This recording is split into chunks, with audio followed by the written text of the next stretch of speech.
I've worked at Technicolor for close to 7 years. Before that, I worked at a company called eFilm for 5 years.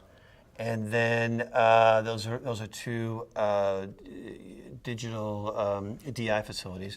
For that, I was a color timer, photochemical timer at Deluxe Laboratories for close to 17 years. So I've been grading motion picture images either photochemically or digitally for close to 25 years.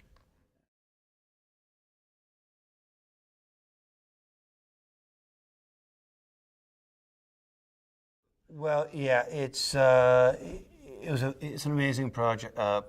When Jess first came to me, we met, I don't know, a couple years ago, and we met at a little restaurant in Santa Monica, and we talked about his vision, and he spelled out exactly what he kind of thought this would look like, and he showed me some clips, and he got me incredibly excited about it. It was amazing, and so after filming and production, we got to the DI stage, and it was amazing for me just to open up some of these images that he shot, and then to project them on my screen.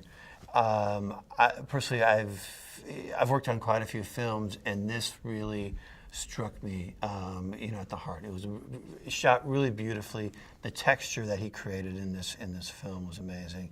And so, as a colorist, with this amount of like perfection in shotting and the color differences, really made DI a lot of fun and really rewarding for me.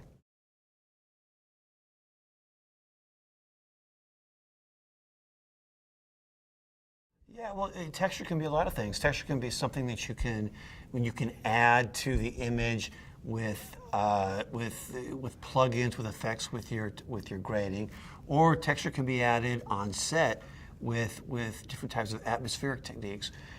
Jess did an amazing job adding texture to the image by adding smoke or atmosphere.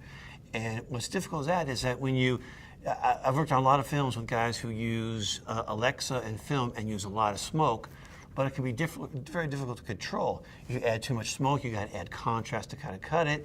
If you don't add enough smoke, add enough contrast, it's going to be perfectly, really flat.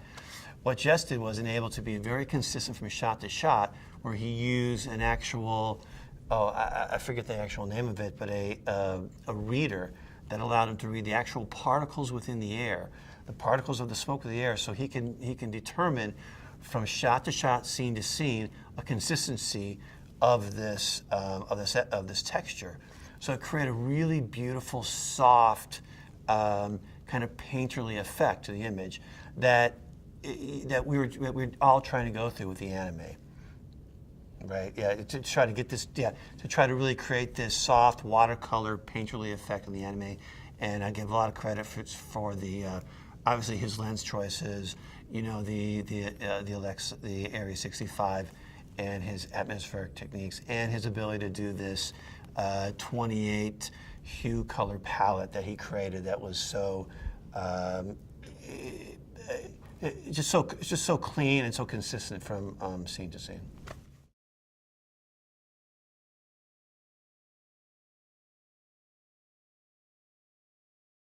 Well, it's part of it. There was so many elements. I mean, what he's going to talk more about than I can, but he did so much. I mean, years of research to create this look. It's not about just adding some smoke on the scene and some lights, and you get, it's about composition. It's about lens choices. It's about the aspect ratio that they shoots.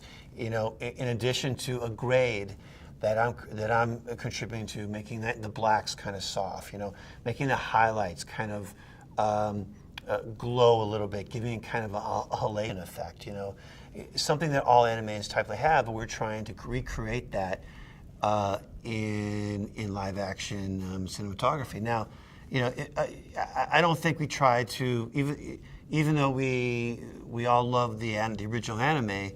I think Jess and Ruber brought their own type of spin to it, where we weren't actually trying to match the look. We were trying to create it and find something that was really beautiful on its own. But it was great. Like, we'd be in the room sometime looking at a shot, and Jess would turn away, and then he would look at the image and he'd go, "Wow, that looks like an anime shot." And at that point, I know, man, I had something. I knew that I thought we were on the right track.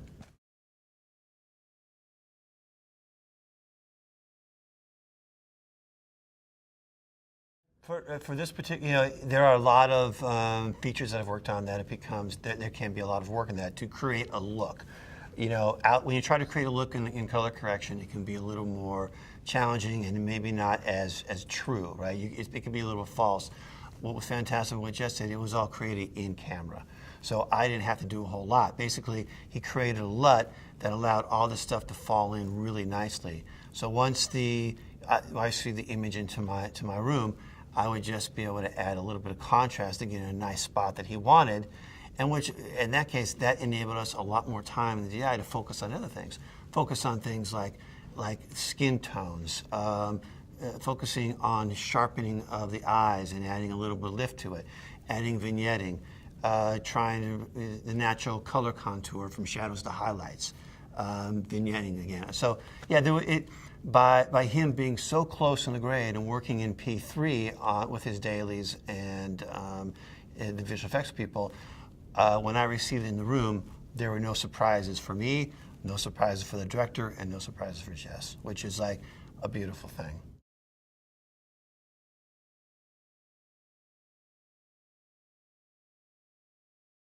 Interesting you say that, but for me, I kind of go by feel and what the image is. I come from a school of photochemical timing, where a lot of our correction were only printer points.